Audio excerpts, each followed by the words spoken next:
৭৩তম বর্ষ অতিক্রম করে ৭৪তম বর্ষে পদার্পণ করল রাজধানীর শিবনগরের মডার্ন ক্লাব ও আমরা তরুণ দল। ৭৩তম প্রতিষ্ঠা দিবস উদযাপন উপলক্ষে রবিবার ক্লাব প্রাঙ্গণে এক স্বেচ্ছায় রক্তদান শিবিরের আয়োজন করা হয়।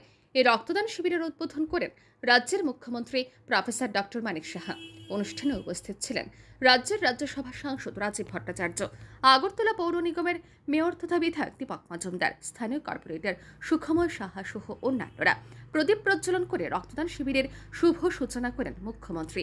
পরে রক্তদান শিবিরে স্বেচ্ছায় রক্তদাতাদের সাথে কথা বলে তাদের উৎসাহিত করেন মুখ্যমন্ত্রী সহ অন্যান্য অতিথিরা।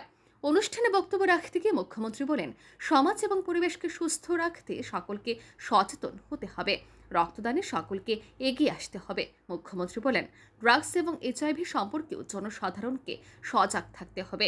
যারা ইন্টারভেনাস ইনজেকশন নিচ্ছে তাদের বিরুদ্ধে সোচ্চার হতে হবে।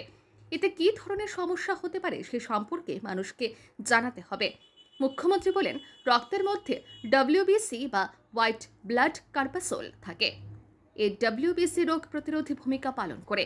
এইচআইভি রক্তের এই ডব্লিউবিসিকে ধ্বংস করে ফেলে। এর ফলে এইচআইভি আক্রান্ত মানুষ এক সময় এইডসের শিকার হন। মুখ্যমন্ত্রী জানান, এইডস এবং এইচআইভি আক্রান্তদের সহযোগিতায় বিনামূল্যে সব রকমের ব্যবস্থা গ্রহণ করেছে সরকার।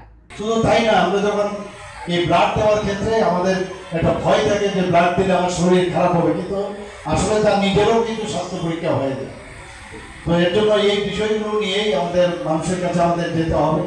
এখানে আমার পূর্ববর্তী বলেছেন যে আমাদের জন্য এখন ড্রাগ এডিক্ট যারা আছেন তাদের জন্য আমরা খুব চিন্তায় আছি। এখন আমাদের ত্রিপুরাতে এখন বিশেষ করে যারা এইচআইভি ইনফেকশন হচ্ছে তাদের বিষয়ে আপনাদেরও সচেতন হতে হবে এবং অন্যদেরও সচেতন করতে হবে।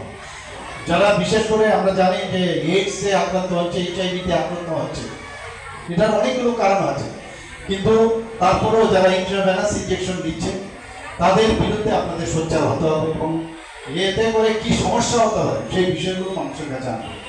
আমাদের শরীরের যে ডব্লিউবিসি আছে, হোয়াইট ব্লাড কর্পাসল, এইচআইভি যখন আক্রান্ত হয় শরীরে, প্রথমেই তার টার্গেট থাকে যে প্রতিরোধ করার যে সেল সেটাকে আক্রমণ করা, এবং সেই প্রতিরোধের যখন ক্ষমতা হারিয়ে ফেলে তখনই এই সেল থেকে ধাবিত হয়।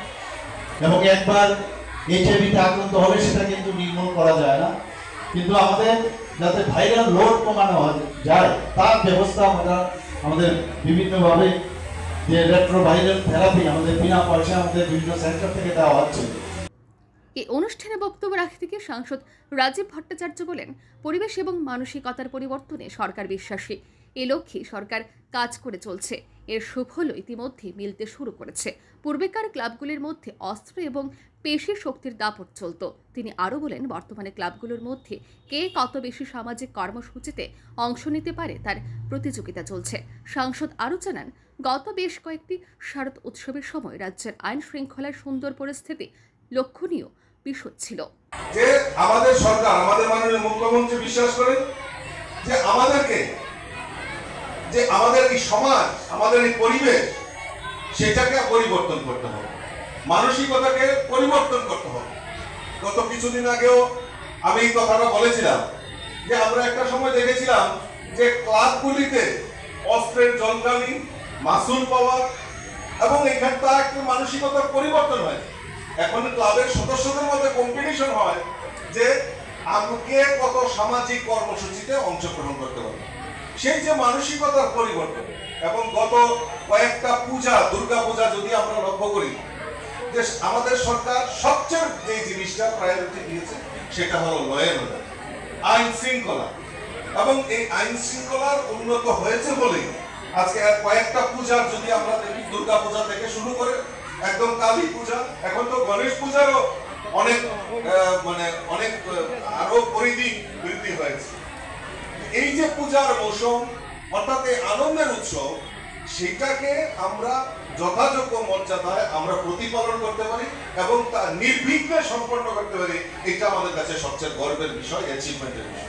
উল্লেখ্য, ৭৩তম প্রতিষ্ঠা দিবস উদযাপন উপলক্ষে বিভিন্ন কর্মসূচি হাতে নিয়েছে শিবনগর মডার্ন ক্লাব ও আমরা তরুণ দল। এর মধ্যে বর্ষে অঙ্ক প্রতিযোগিতা, সাঁতার প্রতিযোগিতা, দাবা প্রতিযোগিতা, নৃত্য প্রতিযোগিতা, আবৃত্তি প্রতিযোগিতা এবং সঙ্গীত প্রতিযোগিতা ছিল উল্লেখযোগ্য। এই অনুষ্ঠানে সংশ্লিষ্ট প্রতিযোগিতাগুলিতে বিজয়ীদের মধ্যে পুরস্কার প্রদান করা হয়। Bureau report, RE news.